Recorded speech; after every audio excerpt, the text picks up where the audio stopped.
Well, it sounds like a simple question, but it's anything but. How do we end the opioid crisis? We have a team of reporters exploring that exact question for us here at 11 o'clock tonight. ABC 57's Jess Arnold is standing by. But first, Sarah Vest takes a look at how we combat addiction without crippling those who truly need pain medication. Yeah, Brian, the pharmacist that I spoke with says in this very parking lot, he's witnessed his customers sell their prescriptions in illegal drug deals. And he says those so-called patients in pain are ruining things for the people who are truly suffering. University Commons Pharmacy, where behind the counter, trained technicians carefully count controlled substances and see to it prescription pill bottles are properly labeled for a patient in pain. In the past, we got a prescription, we filled it. We didn't have anything to rely on to basically check on that patient. A pharmacist for 3 decades, Ray Cotty tells me that in 2012, 25% of the scripts he filled were for pain meds. I mean, we went through a period where we can feel that we're dispensing a lot of it, and we can feel the abuse. It was, out of control. Out of control. Those pills winding up in the wrong hands. We can identify people that bought it, got prescription, bought it, and sold it right in the pharmacy parking lot. This past July, Indiana rolled out new regulations to prevent just that. The guidelines address how doctors can prescribe and how pharmacists can dispense opioids. Among the rules, a 7-day limit on opioid prescriptions.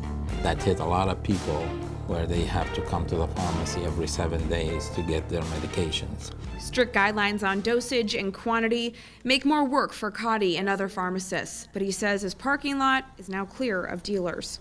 After all the new regulation, we see far less than we did before. But Cotty says he's also seeing far less relief for the people who really need that medication. It's becoming very hard to get an opioid prescription.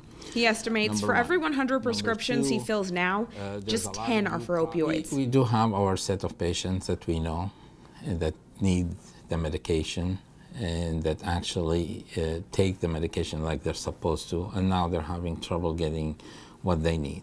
When ABC 57 first began laying out our coverage for this crisis, we wanted to share the stories of those in pain who were being negatively impacted. Finally, many started reaching out to us. Local patients with chronic pain brought their concerns to our attention, and they wanted their stories shared too. But the stigma of opioid use, even when used illegally, is keeping them in the shadows.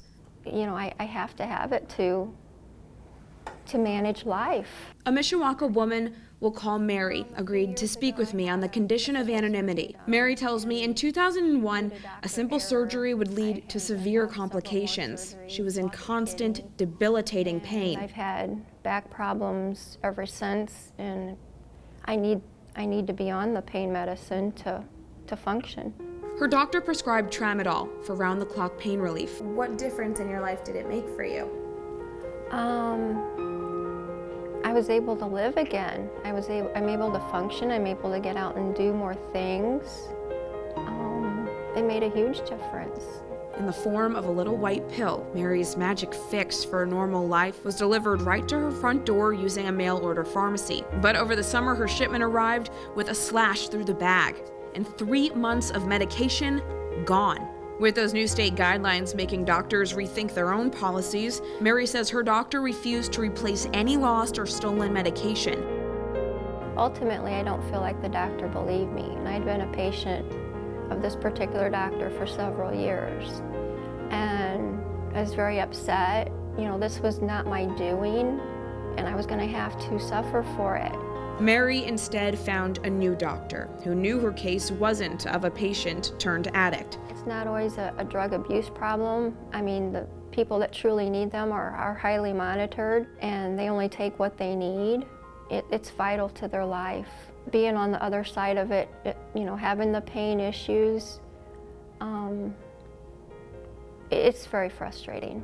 Patients like Mary, suffering and seeking relief, now feel dismissed by the doctors and pharmacists they hoped could provide some help. You probably see some frustrated people. Oh, you see a lot of frustrated people. Cotty says he's frustrated with the changes too. He's looking into new pain solutions offered by the drug companies. There's other alternative now. I mean, that you can go the other route and use other products that are abuse resistant. Are you seeing a lot more of that? Oh yeah, but still very limited. Unfortunately, they're very expensive and sometimes they're not covered by insurance. Expanding access to online database Inspect is another new requirement, and this one Cotty is on board with. By requiring medical offices around the state to keep track of a person's drug history, patients like Mary will get the care they need. This goes here. Okay. I love playing with my grandson, getting down on the floor with him. Okay. Just playing with him. It's something that simple I wouldn't be able to do. The fact that I have to have him to control my pain, it's just a part of my life. It was none of my doing.